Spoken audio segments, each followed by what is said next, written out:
And this is going to be something that I think will really, really like with a lot of people, especially if you class yourself as a bit of a serial dieter. So the topic of today's conversation is it's kind of a conversation I've had with someone a couple of weeks ago, and it was I've lost the same weight. I've lost the same 2 stone 4 times. It feels impossible to keep off. So I've lost the same 2 stone 4 times. It feels impossible to keep off.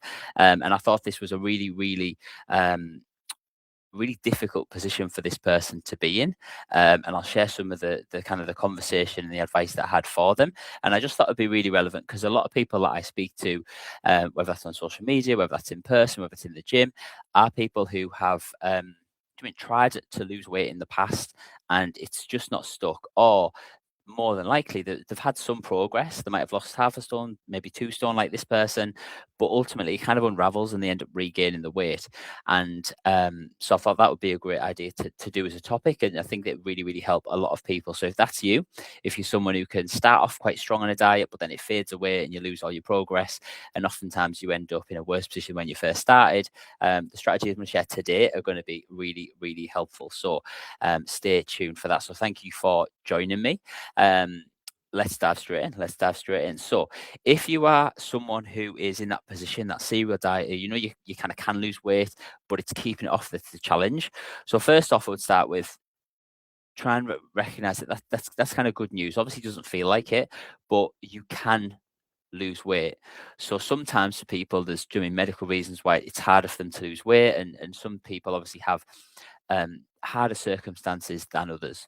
But ultimately, whether or not the weight loss was sustainable for you, whether it was something you could actually keep off, you could lose the weight. So actually you're trying to think of the positive, like I can lose this weight, it's how do I keep it off? And that understanding that appreciation of that is going to help shape the strategy that you're going to follow, because we don't have to necessarily go to extremes. We need to actually simplify. We actually need to make it more automatic, easier to follow if you're wanting to keep the weight off. In terms of what your strategy looks like, what we would do is look back at what you've tried before. So look at, has it been going to a slimming group? Has it been trying meal replacement shakes? Has it been just going to the gym? Has it been just the obvious stuff like cutting out the takeaways and drinking less beer and wine on a weekend? Like whatever the strategy was, that's great that it has delivered the results. But we want to look underneath the surface of that. And what it means is if we've lost weight, we've been in a calorie deficit. So if you need 2,000 calories to maintain your body weight, you've been eating less than that, which means that your body's tapped into the energy reserves in your fat cells, converted that into energy that it can use for the day to make up the gap. So what we want to do now is look at how we can make it much more sustainable and achievable for you to keep that weight off long term. And what we do to do that is we want to simplify. We want to take away the rules. We want to remove the complication. We want to make it quick and easy. So I'm going to go through some of the things right now that I would start with if you are one of those serial dieters. So first of all, we want to start with removing the rules that we have around food. So there's oftentimes lots of unnecessary rules that we place on ourselves. And this makes it very hard for us to stick to things, because ultimately we can only follow a perfect diet for so long. And when we break away from the strict rules that are set in place in this meal plan that we're following or whatever it may be, that's when we start to have lots of negative emotions. We feel bad. We feel like we've cheated on the diet. We feel like we should have been able to have more willpower to stick to the diet. And ultimately, those negative feelings take their toll. And over time, a lot of people's response is that they will give up on the thing that they're doing. They'll stop the plan. They'll stop following the meal plan, the nutrition strategies, the exercise plan, whatever it may be, because ultimately it makes them feel bad because they can't stick to it. Other times, they will overcompensate for that. So if you're feeling like you've kind of cheated on your diet, oftentimes people can kind of think, oh, well, I've had that I've had a Domino's with the family on Friday night, Like, let's just start again Monday, and the whole weekend becomes a write-off. So we end up overcompensating, either in the sense of we just think, "Oh, what's the point? I'll start again properly. I've ruined this week, so I'll start again properly next week," or we feel bad, and food is our way to kind of get some comfort, kind of ease the pressure off it. Food might be a stress release, something that gives us that hit of pleasure when we are feeling bad. So ultimately, the less rules we can place on your diet and your nutrition, the better. We want it to not feel like a diet. So oftentimes, some of the most common ones is people will think that they have to eat a certain amount of meals, or I've got to get breakfast. I have to have breakfast because that's the most important meal of the day. We've all heard that. But for some people, they don't like breakfast. Do you know what I mean? They're not really hungry in the morning. They just don't really have an appetite. If they're not going to want to have something quote unquote healthy. So if they have to force breakfast down, it's one, they don't enjoy it, or two, they're grabbing stuff that's probably not the best for them anyway. So for that person, eating later on in the day might work really well for them. For another person, breakfast may be the most important meal of the day for them because they're really, really hungry early on.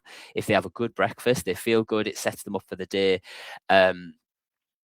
It sets them off on it sets them off on a good roll. So they feel like, okay, I've took the first step of making this a good day. So for that person, breakfast is really important.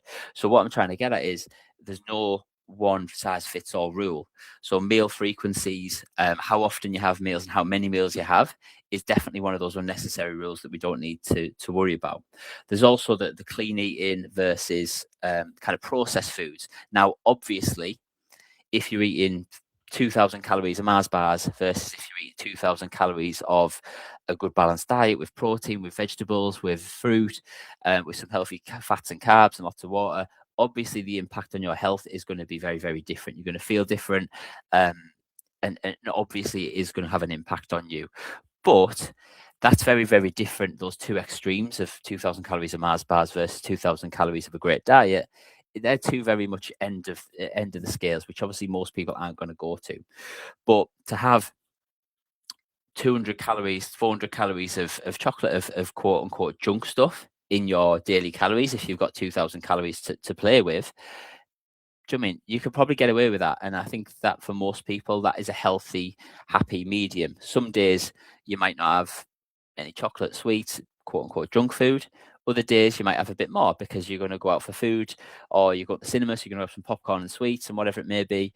Other days you're just kind of in your groove and you just have your normal healthy meals, and it kind of averages out over the week. So again, clean eating is a pressure that we put on ourselves, and it's a rule that we don't need to stick to, and we can remove that rule. Another one is kind of that processed foods versus home cooked foods. Do you mean sometimes if you are really, really busy, do you mean if you've got the school run, then you've got work, then you've got to pick the kids up again from school, you've got to take them to an after school club, then you've got to try and fit a workout in on the evening, then you've got to come home and think, okay, well, I've got to spend 45 minutes in the kitchen cooking a meal just for me, because I can't have what the kids have, I can't have what my husband or my wife has.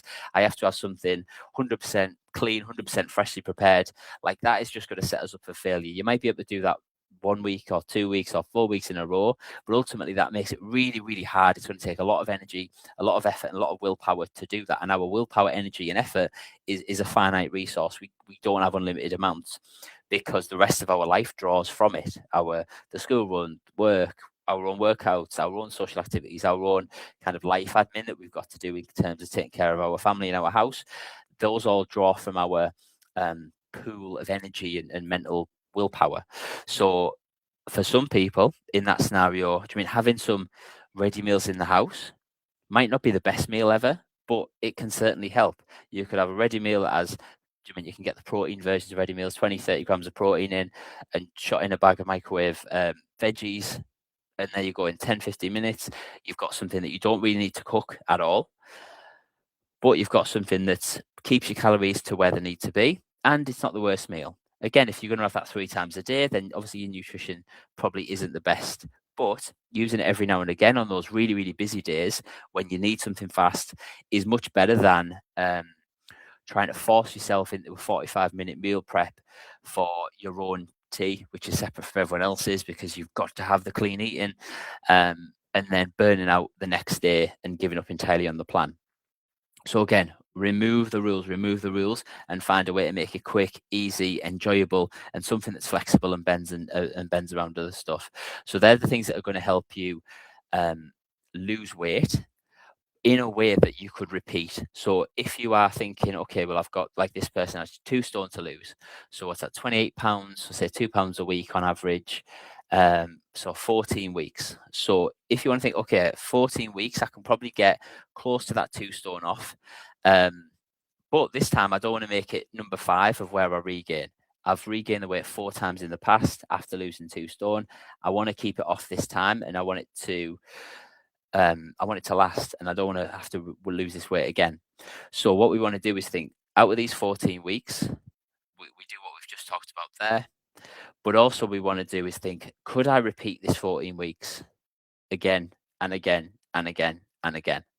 Now, if you're doing the cabbage soup diet, if you're doing meal replacement shakes that leave you starving, if you're doing workout routines that mean you're up at God knows what time in the morning, and you are cancelling social plans to fit workouts in, and you are burnt out and exhausted, can you repeat that week after week after week after week, month after month after month? Probably not. So the better way to approach it is to think, if I've got 14 weeks to lose this 2 stone, then can I make that 14 weeks set up in a way that fits around my life, that's quick, that's flexible, that's easy, that's enjoyable? And then when I do lose that 2 stone, when I do get that 2 stone off, it doesn't feel like, oh, thank goodness, I've reached the end of this plan. I can give up now. I can go back to what I was doing. I can't do this anymore. What we want to do at the end of that 14 weeks, what we want to do when we've lost that 2 stone, is to actually think, okay, cool, like, I've lost that 2 stone now, and then I move into a maintenance phase from there. And it shouldn't be too different. It shouldn't feel like you've had this huge weight lifted off your shoulders and your routine can go back to what it was when it was enjoyable. It needs to be something that almost just continues on. And in terms of moving into that maintenance phase, what we want to do when we've actually got the 2 stone off, so this person has lost that 2 stone 4 times already, and the advice that I gave to them was to just do what I did there, what we just talked about there. So we want to lose 2 stone. We want to make it quick, easy, flexible, something we enjoy, and something that we could repeat week after week, month after month. So once we've done that and we've lost that 2 stone, how do we then move into a maintenance? How do we then keep that weight off? So the good thing is that maintaining our physique, our shape, our body fat levels, our muscle definition is easier than it is to lose the weight, to get down to that level.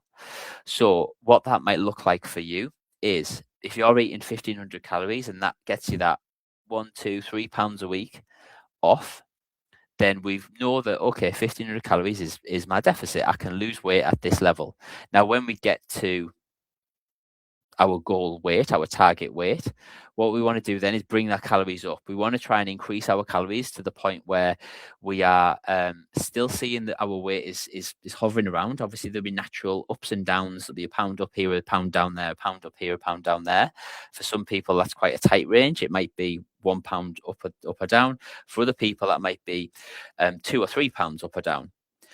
Ultimately, you'll learn your range over the time. But what we want to do is see that, can I increase my calories to 2,000? Can I go to 2,000 this week and maintain weight? Can I go to 2,100 calories this week and maintain? And what we're doing there is we're increasing the calories, which means that it's easier to have more of the good stuff that we typically want to eat that is calorie dense. So a lot of the food that we have that are bad foods are just things that are very easy to eat. They're very enjoyable, and usually they're quite calorie dense. So that means we can eat lots of calories very, very quickly. So if we're living on a 1,500 calorie diet, we've got to be careful with that. Like, we can't get too many of those in. But if we know that we can maintain our weight on 2,000 calories, then great. We've got a bit more wiggle room to play with. So that's in terms of diet. You're working on increasing your calories and trying to push the limit. If you're happy at your weight, or you might still want to kind of tone up and define and improve your definition. but you're kind of at your goal. You are really happy where you're at. You're proud of where you got to. And now you're thinking, okay, if I could stay here, I'd be really happy. Bring those calories up and just keep pushing it, pushing it, pushing it.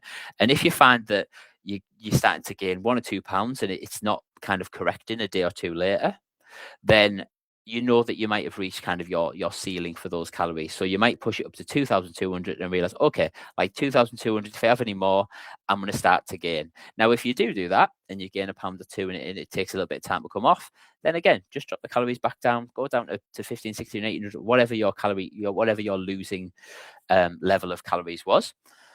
And then from there, you're going to get that 1 or 2 pound off, back to your goal weight, and you know now, okay, if I eat 2 I can maintain. Perfect.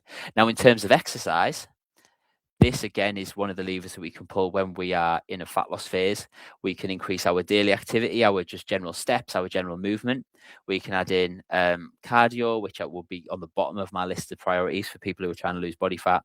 We can add in things like classes, which are again lower on the priority list, but can be helpful if you're using more weight training, using weights in the classes.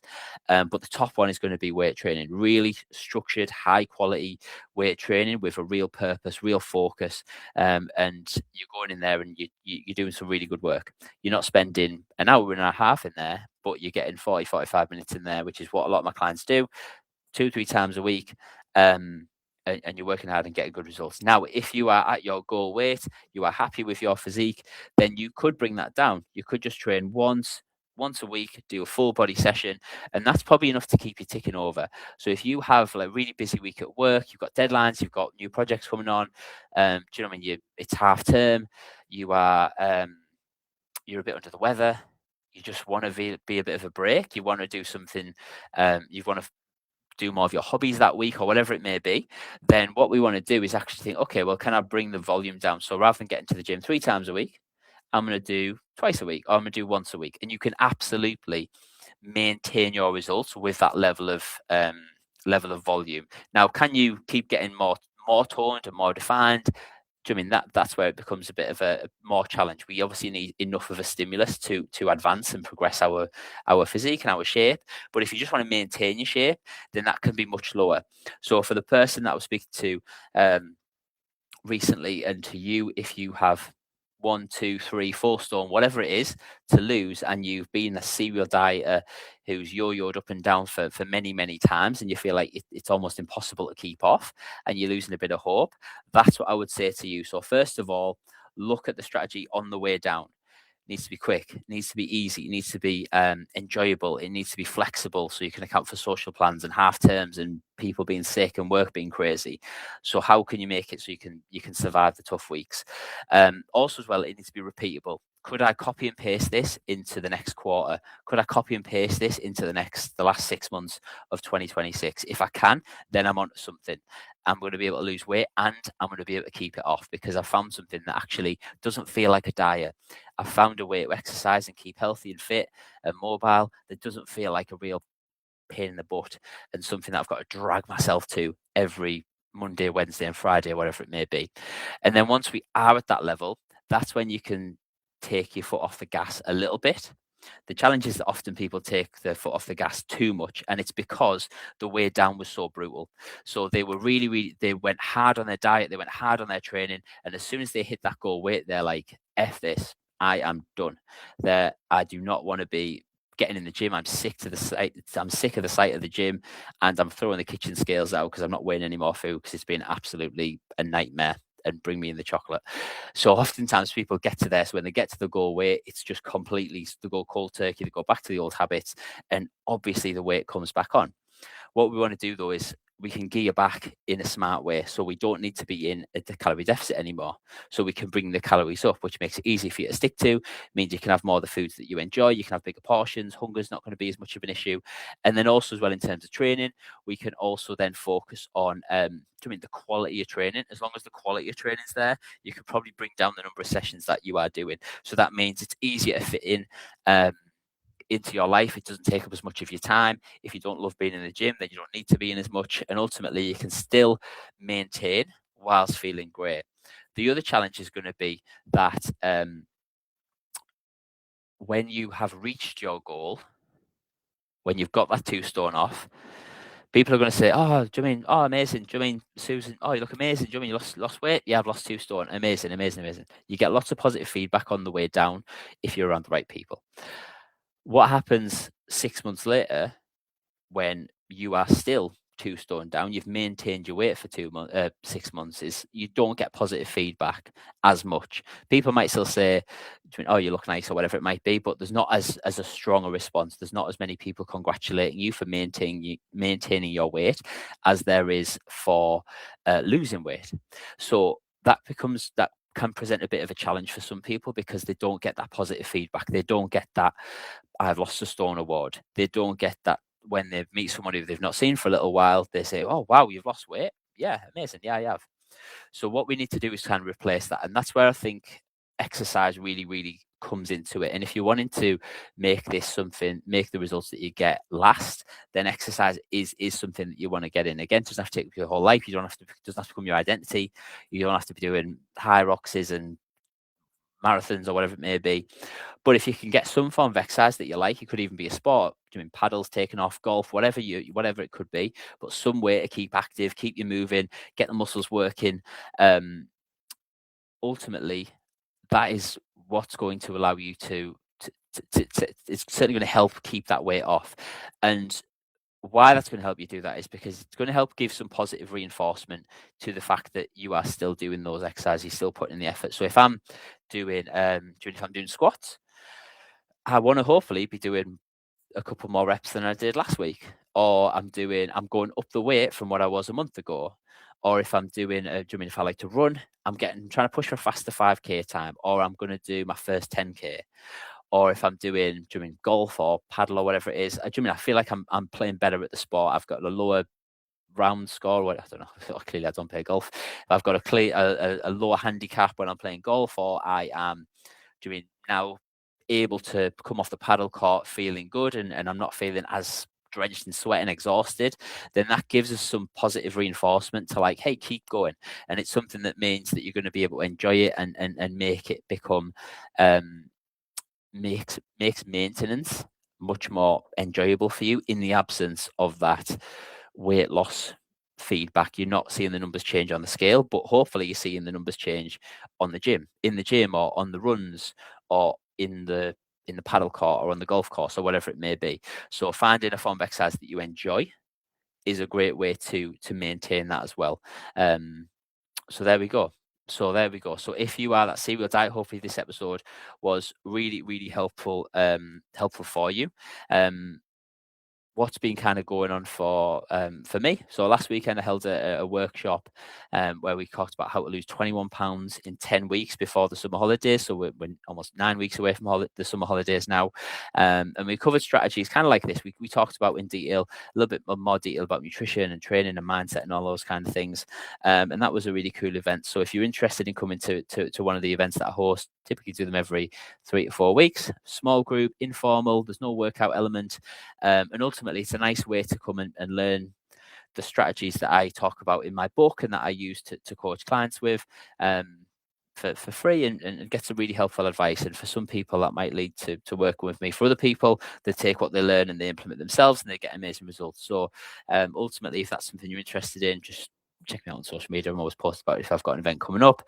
The other one would be if you've enjoyed this, you can request a free copy of my book as well. So it's on Amazon, so you can buy it off there, or you can just send me a message and I'll send you a free digital copy. So we're on 28 reviews at the moment on Amazon, 4.9 star rated. So I'm proud of that, and I'm glad to hear that the people who are reading it find it is easy to read. It's not a big, complicated, jargon-heavy textbook. It's designed for people like you and me who just want to get results without having to do the extreme. So if you're interested in learning a little bit more, DM me the word book or send me a message or an email, whatever, and just let me know and I can send over that for you for free as well.